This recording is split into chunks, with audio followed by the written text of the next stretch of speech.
بسم الله، اهلا بيك يا عزيزي في حلقه جديده هنتكلم فيها عن مباراه الاهلي والزمالك. الاهلي النهارده كسب 3-0 باداء ولا اروع. قدم لجمهوره لمحه بسيطه جدا عن النسخه اللي بيتمناها اي اهلاوي كان المفروض تكون موجوده في الموسم ده. لكن للاسف وكلنا ما نعرفش ايه السبب، الاهلي ظهر لنا بصوره سيئه جدا خلال الموسم ده، وقدم لنا النهارده اداء فيه حاجه حلوه، اداء كويس، لعيبه نازله، لعيبه عندها روح، لعيبه نازله ومركزه وعارفه هي عاوزه ايه من المباراه، مدير فني بيتحرك بيوظف لعيبته الصح. لكن بعد فوات الاوان، انت بتلعب ده في اخر مباراه، يعني اخر 3 مباريات بتلعب مباراه قبل الاخيره بالشكل ده. اي نعم الدوري حاليا ولع، وبيراميدز بقى 50 نقطه، الزمالك 50 نقطه، والاهلي 47 نقطه. انت محتاج ان الزمالك وبيراميدز الاثنين يقعوا وانت تكسب ام بي ومصري عشان تحقق بطوله الدوري، وده طبعا بيكون صعب. انت دلوقتي عاوز تلعب يا اما على مركز دوري ابطال افريقيا يا اما تامن الكونفدراليه. انا طارق العدل، ودي جلسه نفسيه رياضيه جديده. ولو اول مره بتشرفني وتتابعني ما تنساش تعمل لايك وسبسكرايب وتفعل الجرس عشان توصلك اي جلسه جديده. ويلا نبدا. الاهلي النهارده بدا المباراه والكل كان حاطط ايده على قلبه. طبعا بتكلم على جمهور النادي الاهلي، وكان خايف من خط دفاع النادي الاهلي اللي انت اول مره تحس ان ده الاربعه دول اول مره يلعبوا مع بعض، سواء احمد رمضان بيكهام، ياسين مرعي، او هادي رياض، او احمد نبيل كوكا. فانت كنت قلقان من خط دفاعك بشكل كبير جدا، خاصه ان نادي الزمالك بيتمتع باريحيه كبيره، وطبعا داخل المباراه دي وهو متصدر الدوري والاحسن فنيا، وانت طالع من خساره كبيره جدا قدام بيراميدز في 3-0. فالكل كان متوقع ان المباراه هتكون سهله جدا لنادي الزمالك، وده الفخ اللي وقع فيه معتمد جمال ولاعيبه الزمالك وجمهور الزمالك، انك تدخل واثق جدا في مباراه قمه هي بتكون تماما بره فكره مين الاول مين تاني مين تالت مين رابع. الاهلي والزمالك المباريات القمه دي بتكون شديده جدا، مباريات دي بتكون حماسيه، مباريات دي بتكون يعني ليها وضع مختلف تماما تماما. لكن ده اللي ما عملوش نادي الزمالك، ونازل واثق قوي من نفسه خلال المباراه دي. ايه اللي حصل بقى؟ الاهلي نازل مركز، وده كان مربط الفرس بالنسبه لاداء النادي الاهلي النهارده. 11 لاعب اللي نازلين هم عارفين بالظبط هنعمل ايه من اول دقيقه. من اول دقيقه انت شايف حسين الشحات هو وبن شرقي بيضغطوا من اول ما حارس مرمى نادي الزمالك بيجي يلعب الكره بمرمى وعاوز يباصيها لحسام عبد المجيد اول ونش. ضغط شديد جدا من الشحات ومن اشرف بن شرقي، وكمان بيكون معاهم طاهر محمد طاهر وتريزيجيه. نص ملعب الاهلي متقدم مع امام عاشور ومروان عطيه، وبالتالي الزمالك جات له حاله لخبطه كده. هل الاهلي فعلا هيضغط عالي عليها كده من اول دقيقه؟ وده فعلا اللي خلى لعيبه الزمالك ترتبك وترتكب اخطاء كارثيه في الشوط الاول، ركبت الاهلي المباراه. كلف نادي الزمالك الاخطاء دي هدفين في الشوط الاول، وبالتالي ده رهان ناجح جدا جدا من تورب. ولازم هنا تشيد بتورب في المباراه دي، في ادارته للمباراه دي، في فكره الفني في المباراه دي. ماليش دعوه بقى بعد يعني غير كده انت ما بتعرفش تدرب، بس انا بتكلم على مباراه 90 دقيقه قدام نادي الزمالك. النهارده تورب عمل فكر فني حلو ممتاز، بان هو ينزل بحسين الشحات مع اشرف بن شرقي راس حربه وتحتيه حسين الشحات، ويكون ضاغط خط دفاع نادي الزمالك بالشكل ده. برافو عليك. نزل طاهر محمد طاهر اللي خلى جبهه فتوح وحتى شيكو بنزا بعد ما نزل ولا اي حاجه. صفر صفر صفر صفر النهارده الجبهه دي بسبب طاهر محمد طاهر. طاهر محمد طاهر بيقدم اداء النهارده ممتاز جدا. احمد رمضان بيكهام في الشوط الاول كان ارتكب غلطه كده بسبب ان هو عايز يرقص وعايز يعمل، لكن بالمجمل المباراه 90 دقيقه احمد رمضان بيكهام قدم مباراه قويه جدا جدا جدا. هتيجي تتكلم على قلبين دفاع النادي الاهلي اللي هما ياسين مرعي وهادي رياض، الاثنين هما شبه بعض تماما في المباراه دي، روح ورجوله وكل حاجه، بس اخطاء توديك في داهيه. يعني ايه؟ يعني الاثنين بيقدموا لي اداء دفاعي ممتاز جدا، لكن اخطائهم الدفاعيه ممكن توديني في حته تانية خالص. بيغلطوا غلطات بدون اي داعي. هادي رياض في ضربه الجزاء اللي جت للنادي الزمالك دي بدون اي داعي عملها. ايه الداعي اللي انت عملته ده يا هادي؟ ما تفهمش. تدخل يعني خلاص وقف نفسك، فرمل نفسك، سيبه هو عايز يقع، هو عاوز يلبسك ضربه جزاء، وبنتائج فعلا خد منها ضربه جزاء. بس خلينا نرجع تاني للشوط الاول اللي اتقدم فيه الاهلي 2-0. الهدف الاول لا فعليا الاهلي النهارده قدم مباراه ولا اروع. الهدف الاول لما تشوف العرضيه اللي عملها طاهر محمد طاهر، وقبل ما توصل لطاهر محمد طاهر التنقلات في التمريرات اللي ما بين لعيبه النادي الاهلي النهارده، لا في شكل فني للنادي الاهلي. الكوره بعد ما كذا تنقل ممتاز بتوصل لطاهر محمد طاهر اللي بيبص بصه كويسه جدا وبيعمل الكوره اوفر على المسطره بالميزان ليه على راس اشرف بن شرقي. اشرف بن شرقي اللي عنده ملامح مهاجم، عنده بس بقايا كده يعني شويه تراب كده مهاجم. شفت سهله براسه وجه على طول وهو قصير، لكن سدد الكوره على طول، تسديده راسيه على طول في المرمى. الهدف الاول للنادي الاهلي، الهدف الاول اللي اربك كمان لعيبه نادي الزمالك اكتر واكتر ان ايه ده، ايه اللي بيحصل؟ الاهلي بيتقدم عليا ومش انا المفروض داخل المباراه دي وبقول ان الاهلي اسوأ مني والاهلي اعلى فنيا. ايه اللي حصل؟ ده عمل مشكله لعيبه نادي الزمالك لحد نهايه المباراه، ان هم متفاجئين من شكل النادي الاهلي.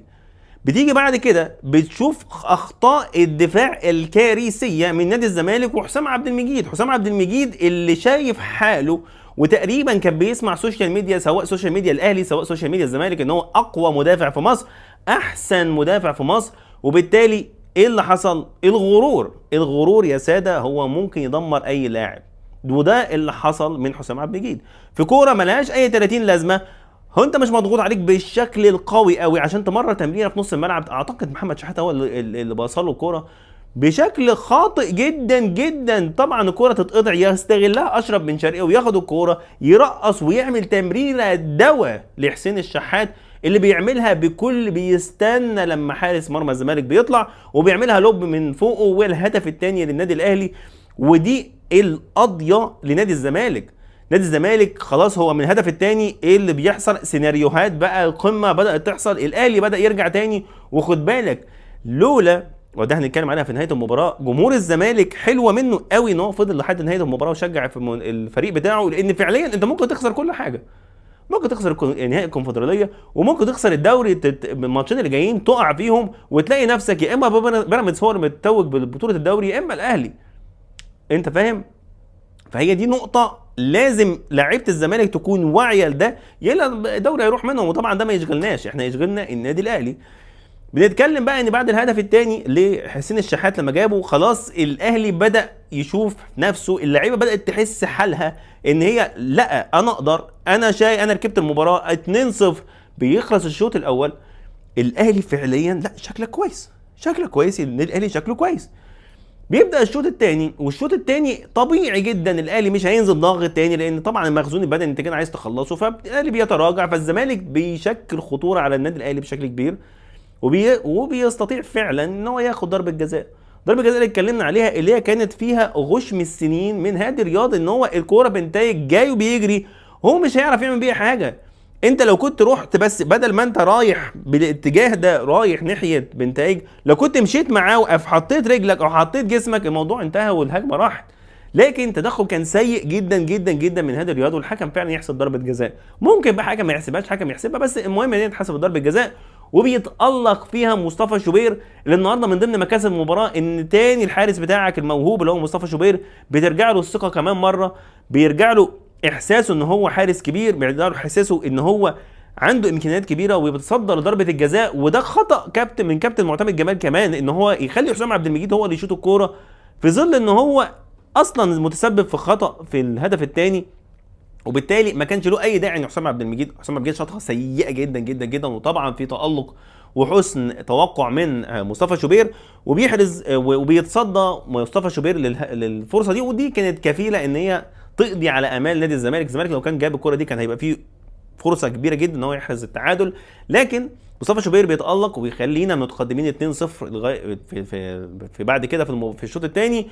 وتيجي اللقطه الفنيه الحلوه واللي انت ممكن وقت المباراه كنت تقول ليه عمل كده، طلوع حسين الشحات ونزول اليو ديانج.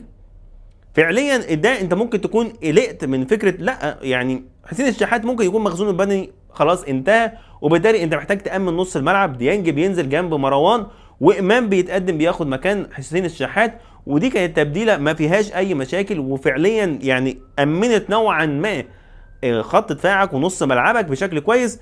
بعد كده النادي الاهلي بدا هو خلاص بيسيطر على المباراه، بدا التمريرات بدات تكون مرتاحه، شكلك احسن طول المباراه 90 دقيقه. الاهلي النهارده قدم مباراه حلوه جدا جدا جدا لحد ما الكوره بتوصل لديانج اللي بيمررها ناحيه الشمال لاشرف بن شرقي، ومن هنا تبدا تحفه فنيه. تحفه فنيه قدمها اشرف بن شرقي بعد الكوره ما توصل له، بيرقص وبياخد الكوره ناحيه اليمين وبيمرر الكوره لامام عاشور. امام عاشور في لينك بينه وما بين اشرف بن شرقي ممتاز جدا، وهرجع اقول برضه جاي متاخر اكتشف الموضوع ده بس ما علينا. بيباصي امام عاشور الكوره على طول داخل منطقه الجزاء بكل هدوء على طول لاشرف بن شرقي اللي بيحط الكوره بكميه برود. يا ابني انت على قلبك مراوح وتكييفات، وحط الكرة ببطن رجله بكل هدوء. حطت فنان لاعب كبير فعلا يعني اسمه اشرف بن شرقي. بس يعني برضه هنقعد نتحسر ونقول احنا ليه ما بنلعبش كده من الاول، بس ما علينا. الهدف الثالث للنادي الاهلي بجمله فنيه ممتازه جدا ما بين اشرف بن شرقي وامام عاشور. حلو قوي قوي قوي، هدف ممتاز جدا جدا للنادي الاهلي 3-0. خلاص المباراه يعتبر انتهت اكلينيكيا بعد الهدف اللي دخل في نادي الزمالك الهدف الثالث. وبالتالي انت النهارده عندك كذا نقطه ممكن تتكلم عليها. اول نقطه انت بتتكلم التشكيل، انت ليه ما نزلتش نفس التشكيل ده قدام بيراميدز؟ طب ليه ما نزلتش نفس التشكيل؟ طب ما التشكيل ده حلو والتشكيل ماشي كويس، لكن ما تفهمش لا ما لازم انزل قدام بيراميدز واخد 3 من بيراميدز وادي الزمالك 3. هو ده اللي لازم يحصل. الحاجه الثانيه الروح دي كنتوا مخبيينها يا جماعه، يعني كنتوا مخبيينها مش عاوزينها تبان يعني فطلعتوها في ماتش الزمالك. طب ايه الداعي؟ ايه الداعي بجد؟ الماتش كان يعني ادائك كويس، شغفك كويس، يعني في لمسه كده من اللي انت عايز، عارف، دوقني حته كده من الاداء الحلو. مبروك للنادي الاهلي ومبروك لجماهير النادي الاهلي اللي النهارده راهنت على فريقها وكسبت الرهان. كسبت الرهان النهارده جماهير النادي الاهلي بان هي تروح المباراه وتشجع فريقها، وفريقها فعليا النهارده يقدم مباراه كويسه. ولازم وقت ما نكون بنقدم حاجه حلوه نقول قدمنا حاجه حلوه. الاهلي النهارده قدم مباراه كويسه وكسبنا 3-0 وجبنا لغايه النقط وصل 47، وقفت رصيد نادي الزمالك 50 وخليته هو بقى يخبط في بيراميدز. والله اعلم باللي جاي. كل حاجه موجوده في كره القدم، كل حاجه موجوده في كره القدم، بس يعني ايه، سيبها بظروفها. خليك متواضع والعب الماتشات الجايه بتركيز. ماتش انبي مش ماتش سهل، ماتش المصري مش ماتش سهل. احسم ال3 ماتشات اللي جايه واللي يحصل يحصل، بس العب برجوله والعب. شفت لما لعبت برجوله وعندك نخوه على الشعار ايه حصل؟ وبالتالي العب بقى الماتشين الجاي واكسبهم، وبعد كده اللي يحصل يحصل. بس اثبت لي انك عملت حاجه، اثبت لي انك فريق ولاعيبه حاسين بالواقع وحاسين بحجم المشكله اللي موجوده للنادي الاهلي. الحمد لله على ال3 نقط، الحمد لله على الفوز في مباراه القمه قدام الخصم اللدود بتاعي، واداء كويس، ويعني ريحه البشاير، بشاير حلوه جدا جدا جدا للنادي الاهلي. والحمد لله على كل حال، وان شاء الله كل خير للنادي الاهلي. وما تنساش ان شاء الله لو لسه بتتابعني لحد دلوقتي تعمل اشتراك في القناه وتعمل لايك، وما تنساش تفعل الجرس عشان توصل لك اي حلقه جديده ان شاء الله. سلام.